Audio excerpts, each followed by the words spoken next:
ஓம் ஸ்ரீ வராகி தாயே போற்றி போற்றி.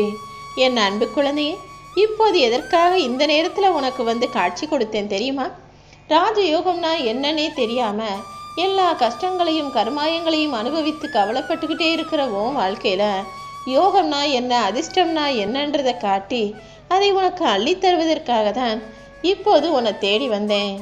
இப்போ மட்டும் நான் சொல்றத முழுசா நீ கேட்காம போனீனா உனக்கான ராஜயோகத்தை பெறாமல் போய்விட்டால் அடுத்து உன் வாழ்நாள் முழுவதுமே நீ வருத்தத்தை அனுபவிக்க நேரும்.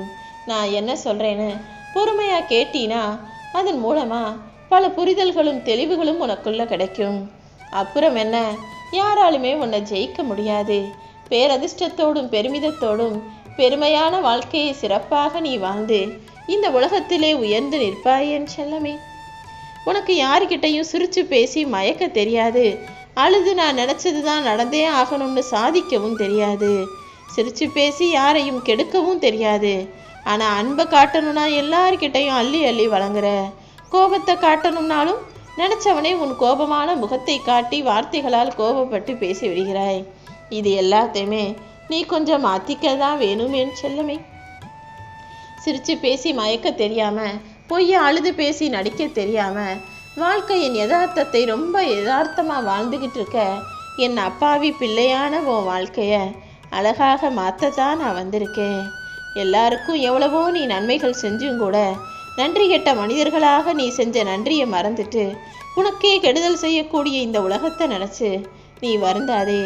நன்றி கெட்ட மனிதர்களை அன்றே மறப்பது தான் நன்று. யாரையும் யோசிச்சு இவங்களுக்காக நான் என்னெல்லாம் பண்ணணுமே, இவங்க இப்படி இருக்காங்களே, இப்படி செஞ்சிட்டாங்களேன்னு இனிமே நீ எந்த சூழ்நிலையிலும் வருத்தப்படக்கூடாது. இந்த வராகி அம்மா என்னை முழுசா நம்பு. உன் மேல மற்ற மனிதர்கள் பற்றும் பாசமும் வைக்கிறாங்களோ இல்லையோ, உன்னை பத்தி பத்த வைக்கிற வேலையை நல்லா செய்கிறாங்க.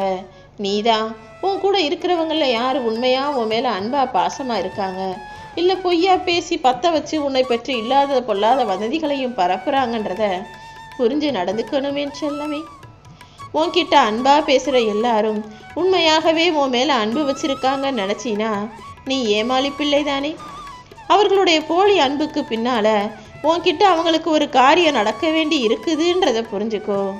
எத்தனை தடைகள் வந்தாலும், நதி போற பாதையில எவ்வளவு குப்பை வந்தாலும், எவ்வளவு பெரிய கல்லு பாறைன்னு எது வந்தாலும், அந்த நதி நீரானது இங்குட்டும் அங்குட்டும் மாறி மாறி ஓடி அந்த பாதையை புதிய பாதையாக மாற்றி அது போக வேண்டிய இலக்கான கடலிடம் போய் சென்று சேர்ந்தே தீரும். அப்படி எவ்வளவு தடைகள் வந்தாலும் தன் பாதையை மாற்றி மாற்றி இலக்கை நோக்கி பயணிக்கும் அந்த கடல் போல உன் வாழ்க்கையில எத்தனை பிரச்சனை வந்தாலும் கஷ்டம் வந்தாலும் எல்லாத்தையும் தாண்டி ஓடக்கூடிய நதிநீர் போல இருந்துவிடேன் செல்லமே. உனக்கான எல்லா விஷயங்களையும் சிறப்பாக வெற்றிகரமாக நடத்தி கொடுக்கறதுக்கும் உன்னுடைய லட்சியத்தை நீ அடைவதற்கும் இந்த வராகி அம்மா உனக்கு துணையாக இருப்பேன். அதனால தான் நீ கவலைப்படாதன்னு சொல்கிறேன். காற்றை சந்தோஷமாக சுகமாக தென்றல் காற்றா அனுபவிக்கலாம். ஆனால் அதை கையில் பிடிக்க முடியாது தானே. அப்படி கையில் பிடிக்கணும் நீ தேடி தேடி போனினா கடைசியில் குழப்பம் மட்டும்தான் மிஞ்சும். அதனால் எது உன் கைகளில் கிடைக்குதோ, எது உன் வாழ்க்கையில் நடக்குதோ, எது உன்னை நோக்கி வருகிறதோ அதை ஏற்றுக்கவும் அனுபவிக்கவும் கற்றுக்கோ. வாழ்க்கையின் யதார்த்தத்தை புரிந்து கொள்ளக்கூடிய ஏற்றுக்கொள்ளக்கூடிய மனசு உனக்குள்ள இருந்ததுன்னா வாழ்க்கை ரொம்ப இனிமையாக இருக்கும். இந்த உலகத்தில் கஷ்டங்களும் நிரந்தரம் இல்லை, கஷ்டப்படுத்துகிறவங்களும் நிரந்தரம் இல்லை. நிரந்தரம் இல்லாத இந்த உலகத்தில் உன்னுடைய மனக்காயங்களை ஏன் பெருசாக நினச்சி கலங்குற? நீ பட்ட அவமானமும் கஷ்டமும் மனக்காயங்களும் கூடிய சீக்கிரம் மறைஞ்சு போகும்படி உனக்கான நல்லதையெல்லாம் நான் செய்கிறேன். நீ எப்போதுமே தைரியமாக இருக்கணும் என் செல்லமே. உன்னை யாராவது ஏமாத்துனாங்கன்னா ஐயோ அவங்க என்னை ஏமாத்திட்டாங்கன்னு குறை சொல்கிறத விட்டுட்டு அவங்க ஏமாத்துற அளவுக்கு நான் முட்டாளாவா இருந்தேன்னு ஒரு நிமிஷம் யோசிச்சு பாரு. உன்னுடைய எண்ணங்கள் நீ உயர்வாக சிறப்பாக உன்னை நினச்சிக்கிட்டு இருக்க அந்த விஷயங்கள் எல்லாமே நீ கவனமாக கருத்தில் கொள்ள வேண்டியதாக இருக்கு. நீ ரொம்ப சாதாரணமாக எல்லாரையும் சுலபமாக நம்பி தான் இப்போது ஏமாந்து இந்த நிலைமையில நிற்கிற. இனிமேலாவது யாருக்கிட்டையும் ஏமாறாமல் கவனமாக இருந்து கொள் என் செல்லமே. எப்போவுமே உன்னை பற்றி யார் என்ன யோசிப்பாங்கன்னு நீ யோசிக்காத. உன்னை பற்றி மற்றவங்க என்ன நினைக்கிறாங்கன்னோ நீ கவலைப்படவே வேணாம். நீ யாரோ எப்படியோ, உன்னுடைய செயல்கள் எப்படி இருக்கோ, உன்னுடைய எண்ணங்கள் என்னவாக இருக்கோ அதன்படி உன் வாழ்க்கையை வாழ்ந்துட்டு போய்கிட்டே இரு. யார் என்ன நினைப்பாங்களோ, நம்மளை யாராவது ஏதாவது சொல்லுவாங்களோன்ற எண்ணமே உனக்குள்ள வரவே வேண்டாம். எப்போதும் நல்லதையே நினச்சி நல்ல செயல்களை செஞ்சுட்டு போய்கிட்டே இரு. சாதாரணமாக சாப்பாடை சாப்பிடும்போது அதில் உப்பு உரப்பு அதெல்லாம் தோணவே தோணாது. ஆனால் எப்போது உப்பு உணவில் கம்மியாக இருக்கோ, உணவில் உப்பின் மதிப்பு இல்லாத போது தான் உப்பு குறைவாக இருந்தால் உணவுக்கே ருசி இல்லைன்ற விஷயம் உனக்கு தோண ஆரம்பிக்கும். அதே போல தான் நீ கூட இருக்கிற வரைக்கும் யாராவது ஏதாவது உன்னை சொல்லிக்கிட்டு தான் இருப்பாங்க, குறை சொல்லிக்கிட்டு. ஆனால் எப்போ நீ கூட இல்லையோ அப்போது தான் உன்னுடைய அருமையும் மகிமையும் அவர்களுக்கு தெரிய வரும். அந்த உணவின் உப்பு போலதான் நீ உன்னை சுற்றி இருக்கக்கூடிய மனிதர்களுக்கு உயர்வான ஆளாக இருக்க. எல்லாருக்கும் நல்லதையே நினைக்கக்கூடிய, எல்லாருக்கும் நல்லதையே செய்யக்கூடிய என் அன்பு பிள்ளையான உனக்கு யாரும் கெடுதல் செய்யவோ துன்பம் தரவோ நான் அனுமதிக்க மாட்டேன் என் செல்லமே. உன் கண்ணில் தெரிகிற காட்சிகளிலும் சரி, நீ காதில் கேட்கக்கூடிய சொற்களிலும் சரி, வாழ்க்கைக்கு எது நல்லதோ அதை மட்டும் எடுத்துக்கிட்டு தேவையில்லாததை தூக்கி போட்டுட்டினா உன் வாழ்க்கை துன்பமில்லாமல் இருக்கும். ஏன்னா நீ பார்க்குற விஷயங்களையும் கேட்குற சொற்களிலும் ஆயிரம் ஆயிரம் அவமானங்களும் அபத்தங்களும் அசுத்தங்களும் நிறைய இருக்கு. இந்த உலகத்திலேயே கூட நல்லதை விட கெட்டது தான் நிறைய இருக்கு. அதில் நல்லதை மட்டும் எடுத்துக்கிட்டு கெட்டதை ஒதுக்கி வச்சுட்டு கடந்து வரக்கூடிய அளவுக்கு பக்குவமான பிள்ளையாக நீதான் இருக்கணும். ஏன்னா கெட்ட விஷயங்கள் உன்னை சுலபமாக இருக்கும். கெட்ட விஷயங்கள் பார்க்கறதுக்கு ரொம்ப அழகா இருக்கும். உனக்குள்ள ஆசைகளை தூண்டும். அதை செய்யணும்னு உன்னை துடிக்க வைக்கும், ஈர்க்க வைக்கும். ஆனால் நீ தான் எல்லா கெட்டதையும் கடந்து எல்லா நல்ல விஷயங்களையும் உனக்குள்ள எடுத்துக்கணும். எதுவுமே இல்லாதவனுக்கு எது கிடைச்சாலும் அது அதிசயமாக இருக்கும்.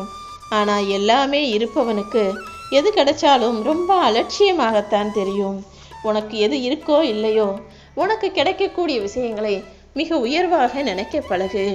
என்ன கிடைச்சாலும் அதை திருப்திகரமாக ஏற்றுக்கொள்ள பழகிக்கோ என் செல்லமே. ஏன்னா திருப்தியை விட மிகப்பெரிய செல்வமும் இல்லை, பொறுமையை விட மிகச்சிறந்த குணமும் இல்லை. எப்போதுமே பொறுமையாக இரு. எல்லா விஷயத்தையும் மனநிறைவோடு ஏற்றுக்கொள்ளக்கூடிய பிள்ளையாக இரு. ஒரே ஒரு நாள் நீ அடுத்தவங்க வாழ்க்கையை வாழ்ந்து பார்த்தாதானே உனக்கு தெரியும் நம்ம வாழ்க்கை எவ்வளவோ பரவாயில்லன்னு. நீ எத்தனையோ பேரை பார்க்கும்போது, இவங்கெல்லாம் எவ்வளோ பெரிய ஆளாக இருக்காங்க, இவங்கெல்லாம் எவ்வளோ வசதியாக இருக்காங்க, அவங்கக்கிட்டலாம் எவ்வளோ காசு பணம் செல்வம் சந்தோஷம் இருக்குது, அவங்கெல்லாம் வாழ்க்கை எவ்வளவு ஜாலியாக அனுபவித்து ரசித்து வாழ்கிறாங்க, அவங்கெல்லாம் எவ்வளவோ வாங்கி சாப்பிட்றாங்க, என்னென்னவோ செய்கிறாங்கன்னு எத்தனையோ மனிதர்களை பார்த்து நீ நினச்சிருக்க. ஆனால் நான் சொல்கிறது போல் ஒரே ஒரு நாள் அவங்க வாழ்க்கையை அவங்க இடத்துல இருந்து நீ வாழ்ந்து பார்த்தீனா அவங்கள போல வாழணுன்ற எண்ணம் உன் வாழ்நாள் முழுவதும் வராது. ஏன்னா அவங்கவங்க கஷ்டம், அவங்கவங்க மனசில் இருக்கிற வருத்தம் அவர்களுக்கு தானே தெரியும். குடிசையில் இருக்கிறவனெல்லாம் நிம்மதி இல்லாதவனும் கிடையாது. காசு பணத்தோட கோடீஸ்வரனா கோபுரத்தில் இருக்கிறவனெல்லாம் நிம்மதியோடு வாழ்பவனும் கிடையாது. ஒவ்வொருத்தரும் சரி, குடிசையில் இருந்தாலும் சரி, கோபுரத்தில் இருந்தாலும் சரி, அவங்க மனசை பொறுத்து தான் அவங்க வாழ்க்கை சந்தோஷமாக இருக்கும். கோடியில் புரள்பவன் நிம்மதி இல்லாமல் தூக்கம் இல்லாமல் சரியாக சாப்பிடக்கூட முடியாத அளவுக்கு நோய்வாய்ப்பட்டவனாகவும் சரியான கஷ்டங்களோட துன்பத்தோட துயரத்தில் முழுகுவனாகவும் இருக்கான். குடிசையில் வாழ்கிறவன் நிம்மதியாக சந்தோஷமாக பசிக்கு சாப்பாடு கொஞ்சமாக கிடைச்சாலும் காசு வருமானம் குறைய இருந்தாலும் குடும்பத்தோட சந்தோஷமாக நேரம் செலவிட்டு சிரித்து பேசி மகிழ்ந்து விளையாடக்கூடியவர்களாகவும் இருக்காங்க. மொத்தத்தில் மனிதர்களுடைய மனசு தான் எல்லாம். காசு பணம் இருந்துட்டா மட்டும் எல்லாமே வந்துடாது. எப்போவுமே மனசை அமைதியாகவும் மகிழ்ச்சியாகவும் வச்சுக்கிறது உன் கைகளில் தான் இருக்குது. உன் வாழ்க்கையை உனக்கு கிடைச்சதை ஏற்றுக்கிட்டு சந்தோஷமாக வாழ தயாராகு. இனிமே நீ நினச்சதை விட சிறப்பான வாழ்க்கை உன்னை தேடி வரும். நீ யாருக்காகவும் எதுக்காகவும் உன்னை நீயே வருத்திக்காத.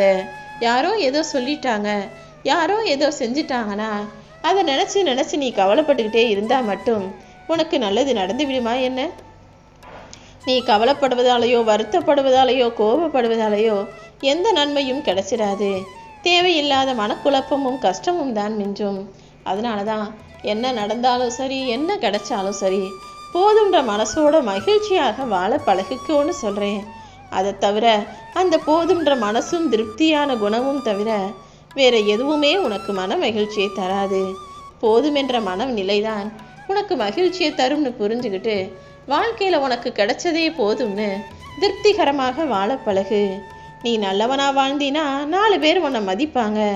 ஆனால் ரொம்ப நல்லவனா வாழ்ந்தினா 40 பேர் உன்னை குறை சொல்லி மிதிக்கவும் உன்னை தப்பா சொல்லவும் தான் தயாராக இருப்பாங்க.